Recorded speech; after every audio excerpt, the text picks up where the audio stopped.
Hello friends. स्वागत है आप सभी का हमारे इस यूट्यूब चैनल में। मैं हूं प्रियंका। आज की इस वीडियो लेक्चर के अंतर्गत हम कवर करने जा रहे हैं जनरल साइंस एंड टेक्नोलॉजी। इसका हमारा जो टॉपिक आज का रहेगा वो रहेगा बाइंडर्स एंड स्वीटनर्स।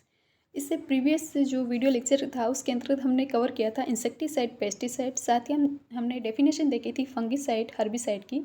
इनके हमने एग्जाम्पल नहीं देखे थे। आपको कंप्लीट PDF नोट्स की है वो आपको टेलीग्राम चैनल है उस पर अवेलेबल करवा दी जाएगी। तो यहाँ पर हमने देखे थे, पढ़े थे इंसेक्टिसाइड, पेस्टिसाइड। उनका शॉर्ट में रिवाइज करें तो इंसेक्टिसाइड जो इंसेक्ट्स को मारने के लिए यूज किए जाते हैं उनको बोलते हैं इंसेक्टिसाइड।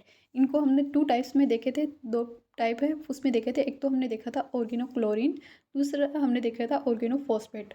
ऑर्गेनोक्लोरीन और ऑर्गेनोफॉस्फेट। ऑर्गेनोक्लोरीन के हमने एग्जाम्पल देख सकते हैं DDT, BSC, endosulfan, aldrin, dieldrin. वहीं हमने ऑर्गेनोफॉस्फेट है, फॉस्फेट पे हम एग्जाम्पल लिख सकते हैं पैराथियोन, मेलाथियोन, डाइक्लोरवोस, डाइमिथोएट।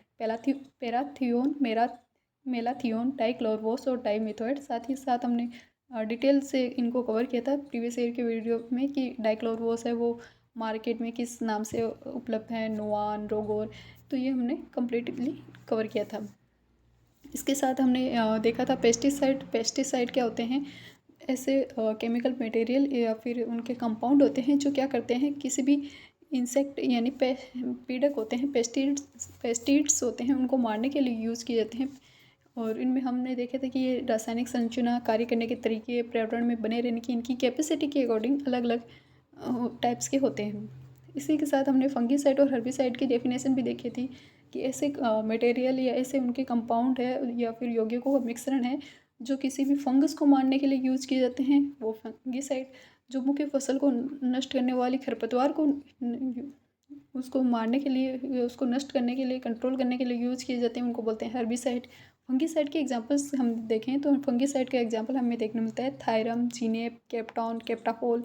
साथ ही साथ हम अदर एग्जांपल भी लिख सकते हैं जैसे कि डाइक्लोरान, डाइक्लोरोफेन। तो ये फंगिसाइड के एग्जांपल होते हैं। वही आपसे हर्बिसाइड पूछा जाता है तो हर्बिसाइड में भी आप इसकी डेफिनेशन लिख के इसके एग्जांपल लिख सकते हैं 2,4-D, 2,4,5-T, एट्राजीन, सीमाजीन। ये इस प्रकार के फंगिसाइड के एग्जांपल होते हैं। नेक्स्ट जो हमारा टॉपिक जो हम आगे वीडियो में कवर करेंगे वो रहेगा फर्टिलाइज़र। फर्टिलाइज़र है ये हमारी जो फसल होती है इसकी ग्रोथ के लिए अच्छे होते हैं। हमारी जो सॉइल है उसकी वाटर कैपेसिटी को बढ़ाने के लिए, इंक्रीज़ करने के लिए यूज़ किए जाते हैं। ये भी काफ़ी 2 टाइप्स में होते हैं और मेजरली ये और NPK फॉर्म में पाए जाते हैं। ऑर्गेनो कार्बनिक और अकार्बनिक टू टाइप के फर्टिलाइज़र होते हैं और मेजरली हम इनमें NPK फर्टिलाइज़र हैं उनको रीड करते हैं। तो ये हम आगे की वीडियो लेक्चर के तहत कवर कर लेंगे। आज का हमारा जो टॉपिक रहेगा वो रहेगा बाइंडर्स एंड स्वीटनर्स। बाइंडर्स क्या होते हैं? कोई भी योजक होते हैं जो क्या करते हैं, टेबलेट को बनाने वाले जो पाउडर होता है उसको मिश्रण को चिपकाने के लिए यूज किए जाते हैं। वहीं स्वीटनर्स क्या होते हैं? कृत्रिम जो मीठे पेय पदार्थ होते हैं जो हमारी जैसे कि जो आइसक्रीम वगैरह बनती है या फिर कोई भी पेय पदार्थ बनते हैं उनको उनमें यूज़ किए जाते हैं। साथ ही जो मधुमेह के रोगी हैं उनमें भी चीनी के विकल्प के रूप में आजकल स्वीटनर्स का ही यूज किया जाता है। तो फर्स्ट हम देखते हैं बाइंडर्स।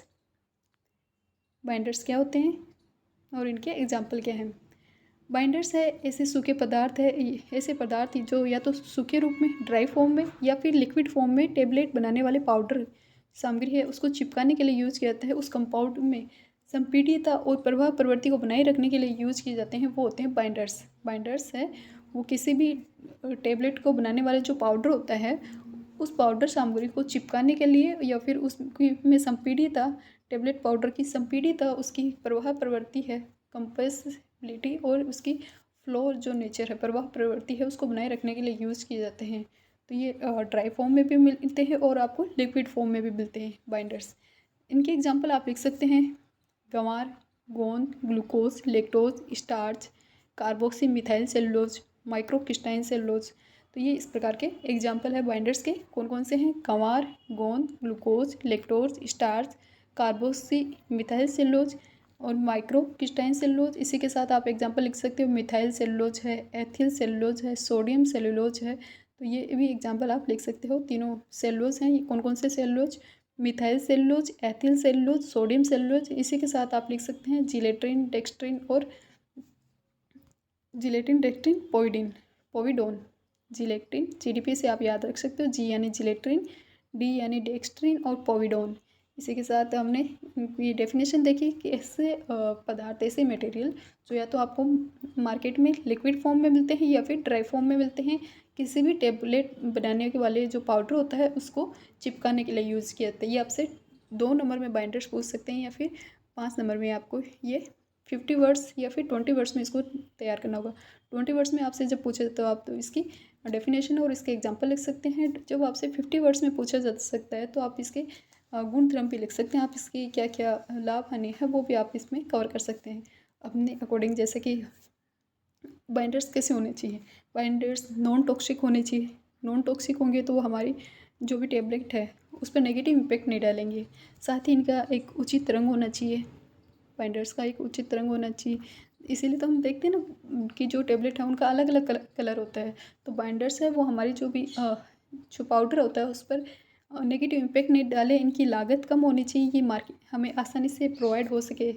ऐसे भी नहीं होनी चाहिए कि काफ़ी मुश्किल से मिल रहे हैं, तो आसानी से उपलब्ध होने वाले होने चाहिए। इनका भौतिक और जो इनका केमिकल नेचर है, रासायनिक रूप से ये स्थिर होने चाहिए। किसी भी प्रकार के माइक्रो बैक्टीरिया इनमें नहीं होने चाहिए, सूक्ष्म जीव नहीं होना चाहिए। और साथ ही साथ ये सभी देशों की नियामक जो भी हमारी एजेंसी हैं उनके द्वारा स्वीकार्य भी होने चाहिए। खाद्य सामग्री के रूप में इनको अनुमोदित किया हुआ होना चाहिए। तो इस प्रकार आप इनके गुणधर्म लिख सकते हैं कि बाइंडर्स के क्या क्या गुणधर्म होने चाहिए। नेक्स्ट हम देखेंगे स्वीटनर्स क्या होते हैं। मधुरक, कृत्रिम मधुरक, स्वीटनर्स क्या होते हैं। स्वीटनर्स है वो जो हमारा भोज्य पदार्थ होता है, खाने का जो पदार्थ होता है, खाद्य पदार्थ होता है, उसको मीठा बनाने के लिए, उसका स्वाद इंक्रीज करने के लिए, उसकी सुगंध बढ़ाने के लिए इनको वर्तमान में यूज किया जाता है। स्वीटनर्स को ये जैसे हमारी जो चीनी है उसके अतिरिक्त होते हैं भोज्य पदार्थ है, उसको मीठा बनाने के लिए यूज़ आप कर सकते हैं। शर्करा भरपूर खाद्य पदार्थ जो हमारे लिए खाने में क्या हो, मीठा महसूस हो, उसमें स्वाद है, बुनियादी स्वाद है, वो इस प्रकार का हमें मिल सके। 2 टाइप्स के होते हैं स्वीटनर्स। एक तो होते हैं जो नेचुरल रूप से हमें शहद के रूप में मिलते हैं, फ्रक्टोज या ग्लूकोज से मीठा है। इनको जो हमें फलों के रस से मिलते हैं, शहद, फलों के रस यानी जिनमें फ्रुक्टोज और ग्लूकोज होता है, जिससे हमें मीठा स्वाद प्राप्त होता है। ये तो होता है नेचुरल स्वीटनर्स। दूसरे होते हैं आर्टिफिशियल स्वीटनर्स। कृत्रिम स्वीटनर्स कौन से होते हैं?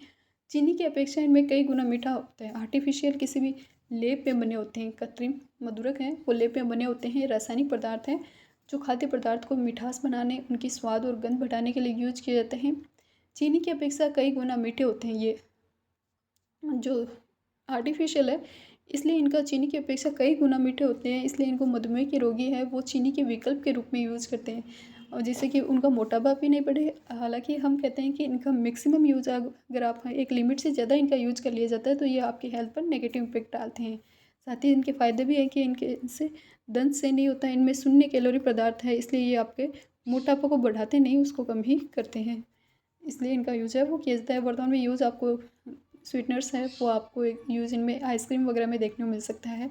और साथ ही जो अलग अलग होता है जैसे प्रोपियोनेट होता है, प्रोपियोनेट का एक आपको यूज़ है वो पापड़, बेकरी, बिस्किट इनमें यूज़ देखने को मिल सकता है। तो इसके एग्जांपल अगर आपसे स्वीटनर्स पूछा जाता है 20 वर्ड्स में, तो आप इसमें इसकी डेफिनेशन, इसके टाइप्स और एग्जांपल लिख सकते हैं। सुक्रालोज, सैकेरिन, प्रोपियोनेट, सार्बेट, एस्पार्टेम, नियोटेन, इस प्रकार आप इसमें लिख सकते हैं।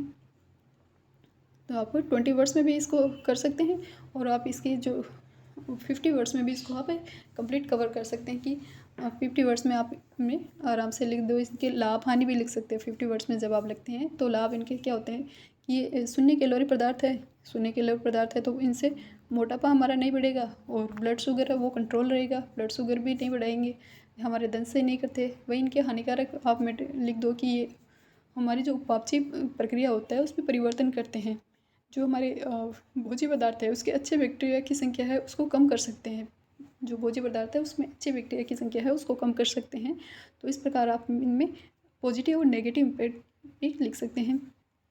तो इस वीडियो लेक्चर के अंतर्गत हमने देखा स्वीटनर्स क्या होते हैं, इनके एग्जाम्पल हमारे लिए इंपॉर्टेंट है याद रखने के लिए। सुक्रालोज, सेकेरिन, प्रोपियोनेट, सार्बेट, एस्पार्टेम, नियोटेन, इससे रिलेटेड जो क्वेश्चन है वो 2021 के एग्ज़ाम में पूछा गया है। और नेक्स्ट हमसे पूछ सकते हैं बाइंडर्स। तो बाइंडर्स के एग्जांपल भी हमने देखे गंवार, गोंद, ग्लूकोज, लैक्टोज, स्टार्च। इसी के साथ हमने इनके एग्जांपल देखे methyl cellulose, ethyl cellulose, sodium cellulose, carboxy methyl cellulose होता है, माइक्रोक्रिस्टाइन सेलुलोज होता है, जिलेटिन, डेक्स्ट्रिन और पोविडोन। तो इस वीडियो लेक्चर के अंतर्गत हमने हमारा जो टॉपिक कवर किया है वो हमने किया है binders and sweeteners. Next video में हम फिर मिलेंगे, तब तक के लिए बाय, थैंक यू। और वीडियो पसंद आए तो प्लीज़ लाइक शेयर कमेंट जरूर करें। Thank you.